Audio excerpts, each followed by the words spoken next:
Équipe de Géorgie de football. L'équipe de Géorgie de football est l'équipe nationale qui représente la Géorgie dans les compétitions internationales de football masculin, sous l'égide de la Fédération géorgienne de football. Elle consiste en une sélection des meilleurs joueurs géorgiens. Le premier match de l'équipe géorgienne a eu lieu le 27 mai 1990 face à la Lituanie, alors que la Géorgie était encore affiliée à l'Union soviétique. L'histoire de l'équipe nationale de Géorgie commence en 1990, lorsque les meilleurs footballeurs géorgiens rencontrent l'équipe de Lituanie. Le match a lieu le 27 mai 1990 au stade Lénine Dynamo à Tbilissi. Cette première rencontre amicale se termine sur un match nul, 2-2. Ce fut le seul match que dispute la Géorgie sous l'ère soviétique, avant le pays n'accède à l'indépendance le 9 avril 1991 à la suite de la chute de l'URSS. L'année suivante, l'équipe remporte son premier match en tant que nation indépendante face à la Moldavie sur le score de 4-2. En 1992, la Fédération géorgienne de football devient membre de la FIFA 2 et de l'UEFA 3, ce qui permet à l'équipe de pouvoir participer aux plus grandes compétitions internationales telles que la Coupe du Monde ou le Championnat d'Europe. Son premier match en septembre 1994 est pour le compte des qualifications pour l'Euro 1996, face à la Moldavie, les Géorgiens perdent par un but à Z2-RO4. À la suite de ces éliminatoires, l'équipe finit troisième de son groupe à 7 points du deuxième qualifié pour l'Euro. La Bulgarie. En 1998, pour leur première phase qualificative pour une Coupe du Monde, l'équipe finit à la 4e place du groupe avec 10 points, et à égalité avec la Pologne, 3e du groupe. À la fin des qualifications, l'équipe atteint la 42e place du classement FIFA, son meilleur classement depuis la création de l'équipe. Pour l'Euro 2000, l'équipe termine dernière du groupe avec une seule victoire, 2 nuls et 7 défaites. En 2002, l'équipe arrive à se classer 3e du groupe grâce à 3 victoires, 2 contre la Lituanie et 1 contre la Hongrie. La sélection géorgienne se trouve à 6 points de la Roumanie, 2e qualifiée. Pour l'Euro 2004, l'équipe géorgienne parvient à battre la Russie grâce à un but de Malka Sassiani et bat également l'Albanie sur le score de 3-0, mais ces victoires ne permettent pas à l'équipe de pouvoir accéder à la phase finale, et ils finissent à la 5e et dernière place du groupe. À la suite de ces mauvais résultats et de la non-qualification pour l'Euro, la fédération limoge l'entraîneur Goshat Keluchava. Il est remplacé par le français Alain Girdes le 5. À la suite de piètres résultats dans la course pour la qualification à la Coupe du Monde 2006, le technicien français est remercié en juillet 2005. Son adjoint Guillaume Darsadze assure l'intérim et connaît la plus large défaite de la Géorgie face au Danemark sur le score de 6-1. Il est remplacé par le sélectionneur allemand Claude Oppml2R6. Pour les éliminatoires de l'Euro 2008, la sélection parvient à battre l'Écosse sur le score de 2-0 à domicile, mais l'équipe échoue à la qualification et se retrouve avant-dernière de son groupe juste devant les îles Féroé. Entre ces matchs de qualification, l'équipe parvient à battre en amical l'Uruguay, 2-0, et la Turquie, 1-0, sans encaisser de but. En 2008, pour leur premier match de qualification pour la Coupe du Monde 2010, l'équipe, à la suite de la guerre d'Ossétie du Sud, se voit contraindre par la FIFA de jouer au Stadion Inbrücke à Mayence en Allemagne. La Géorgie ne se qualifiera ni pour les Coupes du Monde 2010, 2014 et 2018 ni pour l'Euro 2012 et 2016.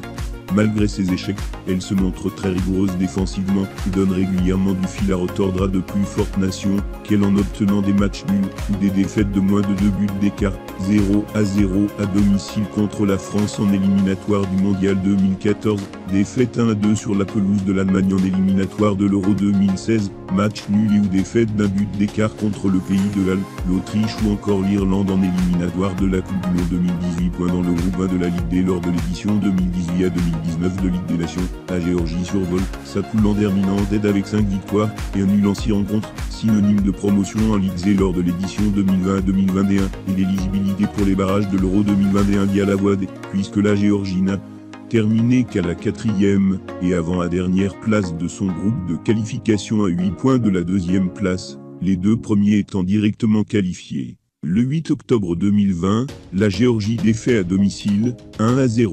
La Biélorussie en demi-finale des barrages grâce à un penalty transformé à la 7e minute de jeu par Torniko Kriashvili.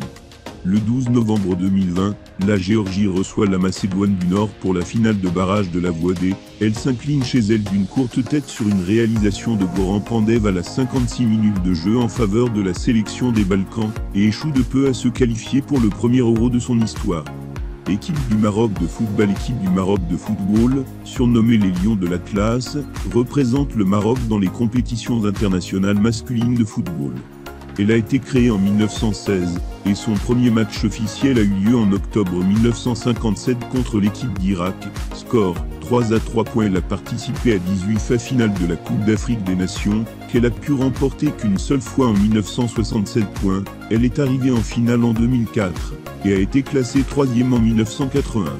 En Coupe du Monde 1986, l'équipe du Maroc a pu se qualifier au premier tour après s'être qualifiée en phase de poule sur une prestation digne des plus grands. En rencontrant l'Allemagne au premier tour, le Maroc s'incline 1-0, à la suite d'une erreur de placement du mur lors d'un coup franc fatal à la fin du match. Depuis cet exploit, le Maroc a été l'un des seuls pays arabes et nord-africains à atteindre ce stade du tournoi. Au niveau mondial, l'équipe a participé à 6 phases finales de la Coupe du Monde de football, son meilleur résultat étant d'atteindre les huitièmes de finale, défaite 0-1 contre l'Allemagne en 1986. La sélection marocaine a été créée en 1928 et disputa donc son premier match lors de cette année, le 22 décembre 1928 face l'équipe B de France. La sélection marocaine s'est inclinée pour son premier match par une défaite sur le score de 2-1 au Maroc. Cette sélection se composait des meilleurs joueurs de la LMFA ou Ligue du Maroc, qu'ils soient colons ou indigènes. Elle était en effet la formation qui représentait la Ligue du Maroc lors de certaines rencontres, face aux formations des autres ligues nord-africaines que sont celles d'Alger, d'Oran, de Constantine et de Tunisie, qui représentaient elles aussi leurs ligues respectives, puisque chaque année se déroulait un tournoi des ligues nord-africaines, que le Maroc a remporté à plusieurs reprises, notamment lors de la saison 1948 à 1949. Mis à part les rencontres du tournoi des ligues nord-africaines, la sélection de la LMFA affronta également quelques clubs de football tels que le club croate du NK Lokomotiva Zagreb, le 1er janvier 1950, que relate l'Union des anciens joueurs nord-africains de football, UDAFAN. L'équipe du Maroc affronta également les équipes de France A et B avec par exemple le match nul arraché en 1941 face à l'équipe de France A à Casablanca sur le score d'un but partout, ce qui est un exploit pour l'époque. Larbi Bambarek, surnommé la Perle Noire, est considéré comme l'un des meilleurs footballeurs de l'histoire. Pelé a dit ainsi: « Si je suis le roi du football, alors Ben Barek en est le dieu ». Fermez les guillemets. Le 9 septembre 1954, un tremblement de terre secoue la région d'Orléansville en Algérie, qui provoque la destruction de la ville et la mort de plus de 1400 personnes. Lors d'un accord entre Français et Maghrébins, la Fédération française de football organise un match de charité, le 7 octobre 1954, pour venir en aide aux familles des victimes. Ce match oppose une sélection composée de Marocains, d'Algériens et d'un Tunisien face à l'équipe nationale de France au Parc des Princes. La sélection de l'Afrique du Nord menée par Larbi Bambarek, dit la Perle Noire, réussit à battre les Français sur le score de 3-2, un mois avant les attentats de la Toussaint Rouge perpétrés en novembre 1954 par le Front de Libération Nationale, qui marqueront le début de la guerre d'Alger. Accent aigu RINE 2. Après l'indépendance, 1957 à 1963, fermez les parenthèses. La FRDMF est créée en 1955 et a pris la place de la LMFA à la fin du protectorat français du Maroc qui était en place depuis 1912.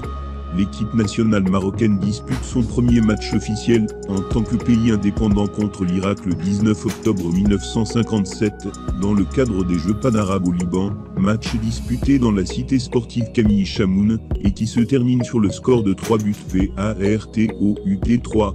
Toujours dans la même compétition, l'équipe remporte sa première victoire face à la Libye par un score flop de 5 buts à 4 et affronte ensuite la Tunisie et réussit à la battre, ce qui lui permet de se qualifier en demi-finale grâce à une victoire par 3-1. Le Maroc termine premier du groupe 1 de la COMPE accent aigu TITION5. Son parcours lors de sa première compétition prend fin en demi-finale face à l'équipe de Syrie, le 26 octobre 1957. Bien que la rencontre se soit terminée par un match nul sur le score d'un but partout, ce sont les Syriens qui accèdent en finale, dans cette COMPE accent aigu TITION6. Le Maroc se retire de la compétition peu avant le match de classement face aux pays hôtes et finit à la 4e place. Entre 1957 et 1958, le Maroc dispute plusieurs rencontres amicales, dont l'une face à l'équipe du FLN, équipe algérienne d'avant l'indépendance en 1958. Cette fameuse rencontre se termine ainsi à l'avantage des ALGE accent aigu RIENLS7. À partir de 1959, le Maroc a la possibilité de participer à sa première compétition internationale. Il débute les éliminatoires des Jeux Olympiques d'été de 1960. Dans un groupe composé de 3 équipes, les Lions de l'Atlas se classent 2e tout juste derrière les Tunisiens, avec le même nombre de points, mais dont la règle de la différence de but disqualifie l'équipe MAROCAINE 8. Durant cette même année, la Fédération royale marocaine est définitivement affiliée à la FIFA 9. L'année suivante, en 1960, les Marocains participent également pour la première fois aux éliminatoires de la Coupe du Monde de 1962. Le Maroc est placé dans le groupe 2 de ces éliminatoires et doit affronter l'équipe nationale tunisienne. Après 2 matchs nuls se terminant par 2-1 en faveur des Marocains à l'aller, puis le même score lors du retour pour les Tunisiens, un match barrage est ensuite prévu pour janvier 196 110,11. Lors de cette même année, le Maroc affronte pour la première fois de son histoire 2 équipes européennes que sont la Yougoslavie et l'équipe de RDA. Ces 2 rencontres amicales se terminent par des DE accent aigu FAITES 12,13. Pour le compte du match barrage, qui se déroule face à la Tunisie, le 22 janvier 1961, le Maroc se déplace à Palerme en Italie, tout comme les Aigles de Carthage. Le match se termine encore une fois par un nul. Pour départager les 2 équipes, un tirage au sort a lieu et tourne à l'avantage du Maroc qui gagne le droit de pouvoir continuer sa course pour la QQALDFICATIO et 14,15. Le Maroc enchaîne sa course dans un groupe final où les Lions de l'Atlas réussissent à décrocher un ticket au détriment du Ghana pour affronter l'Espagne, dernière étape pour une QQALDFICATIOLCL. L'équipe du Maroc est finalement battue à la suite de 2 défaites successives face aux Espagnols par 1-0-17, puis 3-2 118 points durant cette même année. Toujours en 1961, le Maroc organise les Jeux Panarabes de 1961, qui se déroulent à Casablanca sous la forme d'un championnat avec 6 équipes participantes. La Maroc sort vainqueur de la compétition où il réalise sa plus large victoire contre l'Arabie Saoudite le 6 septembre 1961 par 13-119. Il remporte également pour la première fois de son histoire 2 victoires face à une équipe nationale européenne, la RDA sur les scores de 2-120 et 2-ZE accent aigu RO21. En 1963, l'équipe rate la qualification à la CAN, puisqu'elle est défaite par la Tunisie lors du match aller à Tunis sur le score de 4-1, tandis que lors du match retour, elle réussit à se surpasser en infligeant aux Tunisiens une défaite par 4-2, qui n'est suffisant pour la QUALDFICATIO N22,23,24. Elle dispute également les Jeux méditerranéens de 1963, où elle prend la 4e place après une défaite lors de la petite finale face à l'équipe réserve d'Espagne par 2-125 points. Les années 1968 et 1969 sont consacrées aux éliminatoires à la Coupe du Monde de 1970. Dans ce cas-ci, le Maroc débute très bien ses éliminatoires par une première victoire face au Sénégal sur le score d'1-0. Les Marocains poursuivent les qualifications en éliminant les Tunisiens par tirage au sort à la suite de 3 matchs nuls. Le Maroc se qualifie ainsi pour la poule finale des éliminatoires aux côtés du Soudan et du Nigeria. Cette poule, qui se déroule sous la forme d'un tournoi triangulaire, tourne finalement à l'avantage du Maroc qui réussit à prendre la tête du classement, avec 5 points tout juste devant le Nigeria, ce qui permet au Maroc de participer à sa première coupe du MONDE 33. Entre-temps, l'Algérie barre la route aux Marocains en un rare tour pour la CAN 197 034,35. Après une qualification difficile en Coupe du Monde, le Maroc devient donc le second pays africain de l'histoire à se qualifier pour une Coupe du Monde, puisque le premier à y avoir participé était l'Égypte en 1934, mais sans pour autant participer à un tournoi PR de accent aigu LVMINAIR de 36. La qualification face aux Tunisiens durant ces éliminatoires a été drôlement dure, puisqu'après 2 matchs nuls se terminant par 0 but PARTOUT 37,38, Les deux équipes maghrébines se sont opposées à Marseille, et la rencontre s'étant terminée par 2-239, un tirage au sort a eu lieu, et ce sont les Marocains qui passent au tour final. Avec, comme entraîneur le Roumain Gheorghe Merderdescu, le Maroc emmené par son capitaine Ahmed Farah, entame sa seconde participation en Coupe d'Afrique, cette fois assis disputée en Éthiopie. Lors de cette édition, la CAF décida d'adopter une nouvelle formule. Les deux premiers des groupes A et B se qualifient pour la poule finale. Ainsi, les matchs à élimination directe à l'issue de la phase des groupes a complètement disparu cette année, pour laisser place à un mini-championnat de 4 équipes, dans lequel le premier est sacré champion d'Afrique. Un format similaire fut adopté lors de la Coupe du Monde 1950 au Brésil. Le Maroc est versé au sein du groupe B, aux côtés du Soudan, du Zaïre et du Nigeria. Le Maroc affronte pour son premier match les Soudanais et fait un match nul sur le score de 2-2. Les Lions de l'Atlas affrontent ensuite le Zaïre et remportent la rencontre grâce à une réalisation de Abdellah Ali Zahraoui à la 80e minute, permettant aux Marocains d'empocher les 2 points de la victoire. Pour le dernier match du premier tour, le Maroc se voit affronter les Super Eagles. La rencontre débute très mal pour le Maroc, puisque les Nigérians ouvrent le score à la 5e minute sur penalty. Mais la riposte marocaine ne se fait pas attendre, et Ahmed Farah, capitaine des Lions de l'Atlas, égalise à la 8e minute de jeu. Abdallah Tazi inscrit ensuite le second but pour le Maroc lors de la 19e minute avant les Lions de l'Atlas ne tuent le match par un 3e but inscrit à la 80e minute. Grâce à cette victoire, le Maroc finit premier de sa poule, et se qualifie pour la poule finale accompagné des Nigérians. Le Maroc affronte pour son premier match l'Égypte dans le cadre d'un derby nord-africain. Cette rencontre se termine en faveur des Marocains qui ont d'abord ouvert le score par l'intermédiaire d'Ahmed Farah, avant que les Égyptiens n'égalisent, et que le Maroc reprenne l'avantage par un but de Abdellah Ali Zahraoui en fin de match. Les Marocains se confrontent ensuite une nouvelle fois aux Nigérians, qu'ils avaient déjà battus 3-1 lors du premier tour. Cette rencontre a connu le même scénario, avec l'ouverture du score des Nigérians, avant que les Marocains ne se réveillent et inscrivent 2 buts par Ahmed Farah et Redouane Gueza.